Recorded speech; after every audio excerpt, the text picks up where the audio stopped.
अस्सलाम वालेकुम students. Last class में हम लोगों ने टेस्टिंग ऑफ हाइपोथेसिस के मुतालिक तकरीबन डिटेल से पढ़ लिया था और उसमें जितनी भी टर्मिनोलॉजीज यूज़ होती हैं टेस्टिंग ऑफ हाइपोथेसिस में हमने उनको एक्सप्लेन भी कर लिया था और जो उसका थोड़ा बहुत आइडिया है मैंने आप लोगों को दे दिया था। आज जो टेस्ट स्टेटिस्टिक्स में मैंने आपको दो टेस्ट बताए थे जो कि आपके कोर्स में शामिल हैं, एक है टी टेस्ट है और एक काई स्क्वायर टेस्ट है। तो आज हम टी टेस्ट के मुतालिक पढ़ते हैं या टी डिस्ट्रीब्यूशन के मुतालिक पढ़ते हैं, ठीक है। तो what is mean by T distribution? T distribution को हम डिफाइन कैसे करेंगे, देखें। Let x1 x2 up to xn be a random sample from a normal population with mean mu and variance sigma square. ये जो मीन है mu हम लोग कहते हैं पॉपुलेशन के मीन को और सिग्मा स्क्वायर हम लोग कहते हैं पॉपुलेशन के वेरिएंस को। And let X bar and S square are the mean and variance of a sample data, then T test can be written as T is equal to, formula क्या है, X bar minus mu divide by S divide by N whole under root, N के ऊपर under root है, along with v is equal to n minus 1 degree of freedom. Degree of freedom एक terminology है, ये हम लोग table में value को देखने के लिए इस्तेमाल करते हैं, ठीक हो गया।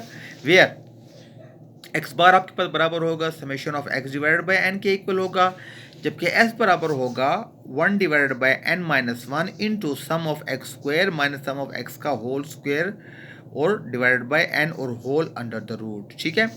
बाज़ अगर एस स्क्वायर गिवन होगा तो ऊपर अंडर रूट आपने नहीं लेना, या अगर सिंपल अगर एस गिवन है तो आपने अंडर रूट ले लेना है। ये टी टेस्ट की थोड़ी सी डेफिनेशन हो गया। एजम्पशन ऑफ टी टेस्ट, किस कंडीशन में आप लोगों ने टी टेस्ट को अप्लाई करना है, किस कंडीशन में आप लोगों ने टी टेस्ट को यूज़ करना है उसको देखें। टी टेस्ट के लिए ज़रूरी है the sample is selected randomly from the population. जो सैंपल आप सिलेक्ट करेंगे पॉपुलेशन से, क्योंकि हमने पॉपुलेशन के बेस पे कंक्लूजन ड्रा करना है तो हमें मजबूरन सैम्पलिंग करनी पड़ेगी। तो जो सैंपल आप लेंगे वो आप रैंडमली लेंगे, आपकी अपनी विश पे नहीं होगा, रैंडमली सिलेक्ट किया जाएगा। Number 2, the population is normally from which sample is drawn. जिस पॉपुलेशन से आपने सैंपल लिए वो पॉपुलेशन आपके पास नॉर्मल होनी चाहिए, नॉर्मल पॉपुलेशन ना होनी चाहिए।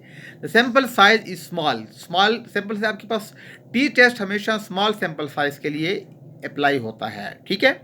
बहरहाल ज़रूरी नहीं है कि स्मॉल सैंपल साइज लार्ज भी हो तो तब भी आप टी टेस्ट अप्लाई कर सकते हैं। उसके लिए फिर हम नेक्स्ट उस पर चलते हैं। सैंपल साइज स्मॉल कितना होना चाहिए, व्हेन एन लेस देन 30 होना चाहिए।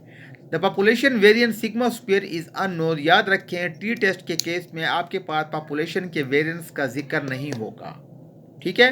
The sample variance S square is either given or to be calculated. S square की वैल्यू या आप कैलकुलेट करेंगे या आपको गिवन होगी, क्लियर।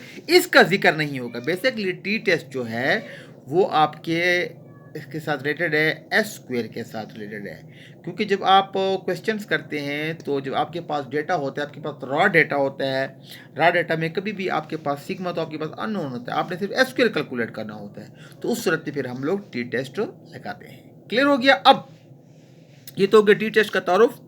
तो टी टेस्ट में हम लोगों ने दो किस्म के टेस्ट पढ़ने हैं। एक हम लोगों ने पढ़ना है testing of hypothesis about single mean और testing of hypothesis about the two means. One mean के बारे में भी हम लोगों ने पढ़ना है और हम लोगों ने टू मीन्स के बारे में भी पढ़ना है। तो आए पहले हम लोग वन मीन को देखते हैं। देखें क्या टेस्टिंग प्रोसीजर है। मैंने आपको बताया था कि जो टेस्टिंग ऑफ हाइपोथेसिस है उसके 6 स्टेप्स हैं, 6 प्रोसीजर हैं, क्लियर हो गया। तो पहला क्या है आपके पास है testing the hypothesis about a single population mean mu when an less than 30 and sigma square is known. आपने टेस्टिंग ऑफ हाइपोथेसिस करनी है सिंगल पॉपुलेशन मीन के ऊपर, आपने म्यू को टेस्ट करना है, ठीक है। कब? जब एन की वैल्यू 30 से कम हो और सिग्मा स्क्वायर आपके पास अननोन हो, सिग्मा स्क्वायर का जिक्र नहीं होगा। तो कौन कौन से हाइपोथेसिस बनते हैं आपके पास? आपके पास 3 किस्म के हाइपोथेसिस बनेंगे। एच नॉट, पहला हेडिंग देनी है आपने hypothesis H naught mu is equal to, अगर म्यू नॉट है तो वर्ष H1 क्या होगा, mu is not equal to mu naught. For example अगर म्यू की वैल्यू आपको 5 है, 6 है, 7 है, 8 है, जो भी है, तो अगर इक्वल टू में है तो अल्टरनेट में वो नॉट इक्वल टू में आएगा, ठीक है। ये नल है, ये अल्टरनेट है। आपने पहले नल और अल्टरनेट हाइपोथेसिस फार्मूलेट करने होंगे, क्लियर। ऐसे ही H नॉट अगर आपके पास है म्यू लेस देन और इक्वल टू म्यू नॉट है तो H1 क्या होगा, mu greater than mu naught होगा। अगर mu greater than or equal to mu naught है तो वर्ष H1 क्या होगा, mu less than mu naught होगा। जो नॉट इक्वल टू है ये आपके पास टू टेल टेस्ट का केस है और ये दोनों आपके पास वन टेल टेस्ट के केस है। क्लियर, ये तो हो गया हाइपोथेसिस, पहला काम जो आपने करना है। सेकंड, लेवल ऑफ सिग्निफिकेंस, आपने लेवल ऑफ सिग्निफिकेंस डिसाइड करना है। अल्फा इज इक्वल टू 5% भी हो सकता है, 1% भी हो सकता है, 10% भी हो सकता है। गिवन हो तो वेल एंड गुड, गिवन ना हो तो आपकी मर्जी, आप कोई भी ले सकते हैं। टेस्ट स्टेटिस्टिक, इस केस में हम लोग जो फार्मूला अप्लाई करेंगे वो हम अप्लाई करेंगे t is equal to X bar minus mu divide by S over N under the root.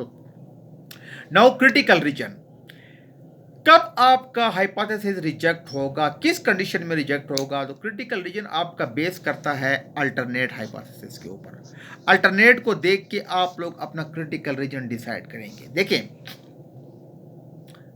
We will reject H naught, हम एच नॉट को कब रिजेक्ट करेंगे, अगर आपके पास H1 है, टू टेल टेस्ट का केस है, mu is not equal to mu naught है, तो आपके पास टी कैलकुलेट क्या होगा, टी कैलकुलेटेड की वैल्यू या less than minus T alpha by 2 V degree of freedom, या टी की वैल्यू, टी कैलकुलेटेड की value greater than T alpha by 2 V degree of freedom.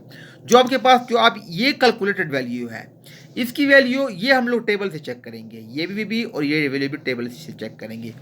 या तो टी कैलकुलेटेड की वैल्यू इस वैल्यू से छोटी हो जाए तब भी आपका एच नॉट रिजेक्ट होगा और H1 एक्सेप्ट होगा, या टी कैलकुलेटेड की वैल्यू इस वैल्यू से बड़ी हो जाए तब भी आपका एच नॉट, इन दोनों में से कोई भी सेटिस्फाइड हो जाए तो आपका एच नॉट रिजेक्ट हो जाएगा। अगर दोनों नहीं होते फिर आपका एच नॉट एक्सेप्ट होगा और H1 रिजेक्ट होगा आपके पास। ठीक है। सेकंड है, अगर आपके पास mu greater than mu naught हो, वन टेल टेस्ट हो, वन टेल राइट सेट का टेस्ट हो, तो अब T calculated greater than T alpha V degree of freedom. हम अल्फा बाय 2 क्यों नहीं कर रहे, क्योंकि अब वन टेल की बात आ गई है, एक टेल है तो सिर्फ अल्फा और वी डिग्री ऑफ फ्रीडम। ऐसे ही अगर H1 है, mu less than mu naught है, then T calculated less than minus T alpha और वी डिग्री ऑफ फ्रीडम आपके पास हो जाएगा। क्लियर। नेक्स्ट हम लोग क्या करेंगे, कैलकुलेशन करेंगे। जो हमें इंफॉर्मेशन गिवन होगी, एक्स बार, अगर डेटा गिवन है तो हम एक्स बार और एस कैलकुलेट कर लेंगे और इस फार्मूले में पुट कर लेंगे। अगर इंफॉर्मेशन गिवन है तो तभी इस फार्मूले में पुट कर लेंगे और उसको सॉल्व करके फिर इस वैल्यू से कंपेयर करेंगे। और 5-6 स्टेप पे हम लोग क्या करेंगे, रिजल्ट एंड कंक्लूजन हम लोगों ने देना है कि आइदर कौन रिजेक्ट हुआ है और कौन सा एक्सेप्ट हुआ है। क्लियर। तो इस पे क्वेश्चन को देखें इस क्वेश्चन को। क्वेश्चन कहता है आपको, A sample of 12 jars of a peanut butter was selected from a lot. एक 12 जार का सैंपल लिया गया पीनट बटर्स का from a large pin population से। The mean weight of 12 jars is 7.43 ounces with standard deviation of 14.07 ounces. उसका जो mean है, X बार है, वो 7.43 ओंस है और जो स्टैंडर्ड डेविएशन है, सैंपल का स्टैंडर्ड डेविएशन, देखिए सैंपल का जिक्र है, 1.4 ओंस हो गया। अब देखें, टेस्ट द हाइपोथेसिस एट 5%, ये लेवल ऑफ सिग्निफिकेंस उसने दे दिया। आपने हाइपोथेसिस टेस्ट करना है that mean weight of all the jar of is 8 ounce against the alternative it does not. आपने क्या हाइपोथेसिस टेस्ट करना है कि जो मीन वेट है, पॉपुलेशन का जो मीन वेट है ओवरऑल तमाम लॉट का, वो कितना है, ऑन एवरेज 8 ओंस है, अगेंस्ट अल्टरनेटिव वो 8 ओंस नहीं है, नॉट इक्वल टू है। तो गिवन देखिए आपके पास क्वेश्चन, एन आपके पास 12 हो गया, एक्स बार आपके पास 7.43 हो गया और एस आपके पास 1.4 हो गया। अब पहले क्या करना है, आपने हाइपोथेसिस बनाना है, हेडिंग देनी है हाइपोथेसिस की।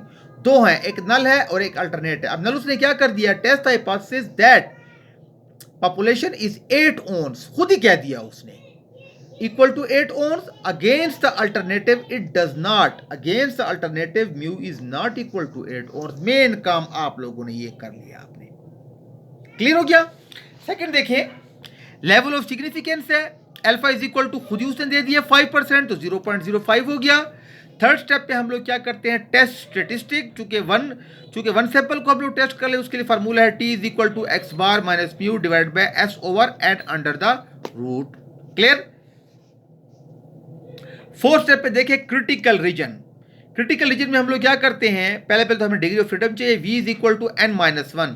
n कितना है, खुद ही उसने दे दिया 12 जार्स हैं, तो 12 - 1 इज इक्वल टू 11 हो गया। अब मैंने आपको बताया था कि अगर नॉट इक्वल टू का केस होगा तो नॉट इक्वल टू के केस में हम लोग क्रिटिकल रीजन कौन सा लेंगे। देखें, अगर आपके पास नॉट इक्वल टू केस है तो वह T calculated less than -t α/2 v degree of freedom और T calculated greater than t α/2 v degree of freedom. हम लोग ये वाला केस लेंगे। अब देखें इसको, देखें, वी विल रिजेक्ट H0। हमारी कोशिश क्या होगी कि आपका H0 रिजेक्ट हो if t calculated less than or equal to -t α/2 v degree of freedom or t calculated greater than or equal to t α/2 v degree of freedom। अभी तो हमने कैलकुलेट नहीं किया, लेकिन पहले हम डिग्री ऑफ फ्रीडम की वैल्यू मालूम कर लेते हैं। अब देखिए t α/2, अल्फा की वैल्यू कितनी है 0.05 डिवाइड बाई 2 और v 11, 0.05 डिवाइड बाई 2 और 11, 0.05 को 2 पे डिवाइड करें तो आपके पास आता है 0.025 और 11, या अगर ग्रेटर देन और इक्वल टू 0.025 और 11। अब देखें, ये डिग्री ऑफ फ्रीडम की वैल्यू है और ये टेबल की वैल्यू है, वही काम करना है। अब ये likewise normal distribution T test की भी एक टेबल है, ये देखें, ये आपके पास तमाम डिग्री ऑफ फ्रीडम्स हैं और ये α/2 की वैल्यूज हैं। अब आपने क्या करना है, 0.025 को आपने 11 डिग्री ऑफ फ्रीडम में चेक करना है। देखें इसको, पहले तो देखें 0.025, ये आपके पास 0.025 है और इसको आपने चेक करना है 11 में। ये देखें, ये 0.025 को जब 11 में चेक किया 2.201 आपके पास आ गया। ये देखें 2 माइनस, चूंकि लेस देन है तो -2.201 और अगर ग्रेटर देन है तो +2.201। मीन्स के आपके पास जो कैलकुलेटेड वैल्यू आएगी या तो वो वैल्यू -2.201 से छोटी हो जाए या प्लस के 2.201 से बड़ी हो जाए। उसके लिए चाहे तो आप इस तरह की कर्व बना लें। ये कर्व है, ये आपके पास क्रिटिकल रीजन है सारे का सारा, ये भी क्रिटिकल रीजन है और ये एक्सेप्टेंस रीजन है। लेफ्ट टेल है तो -2.201 और प्लस के लिए +2.201। वैल्यू अगर आपकी इस रीजन में आ गई तब भी H0 रिजेक्ट, अगर आपकी वैल्यू इस रीजन में आ जाए तब भी आपकी H0 रिजेक्ट हो जाएगा। अब देखिए हमने क्या करना है, ये जो इंफॉर्मेशन गिवन है इस इंफॉर्मेशन को हम लोगों ने इस फार्मूले में पुट करना है, फिर इससे कंपेयर करेंगे। देखिए इसको 5 स्टेप हम लोगों ने calculation, putting the values in the test statistic formula. T कितना है, एक्स बार की वैल्यू कितना है 7.43, म्यू की वैल्यू आपके पास 8 है, एस 1.4 है और सिग्मा एस और एन आपके पास है 12 का अंडर रूट। 7.43 माइनस 8 आपके पास आया है -0.57 और 1.4 डिवाइड बाई 12 अंडर रूट। इसको पहले आप 12 का अंडर रूट ले लें, फिर उस आंसर को 1.4 पे उस आंसर को डिवाइड कर लें, आपके पास 0.40 आ गया। इसको आपने इस पे डिवाइड किया तो -1.41 आपके पास आंसर आ गया। अब इस -1.41 को आप कंपेयर करें इस वैल्यू के साथ। अब देखें -1.41 क्या कहाँ आ रहा है आपके पास, -1.41 ना तो इस वैल्यू से छोटा है ना ही इस वैल्यू से बड़ा है। देखें माइनस वाला जितना बड़ा होगा उतना ही वो छोटा आएगा। -1.41 है तो -1, ये तो -2.201 से स्टार्ट हो रहा है तो -1.41 आपका इस रीजन में कहीं पर लाइक करेगा, एक्सेप्टेंस रीजन में लाइक करेगा, रिजेक्शन रीजन में आपका नहीं आ रहा या क्रिटिकल रीजन में वैल्यू नहीं आ रही। इसका मतलब ये हुआ कि हमने क्या कहा था कि वी विल रिजेक्ट H0, हम H0 को रिजेक्ट करेंगे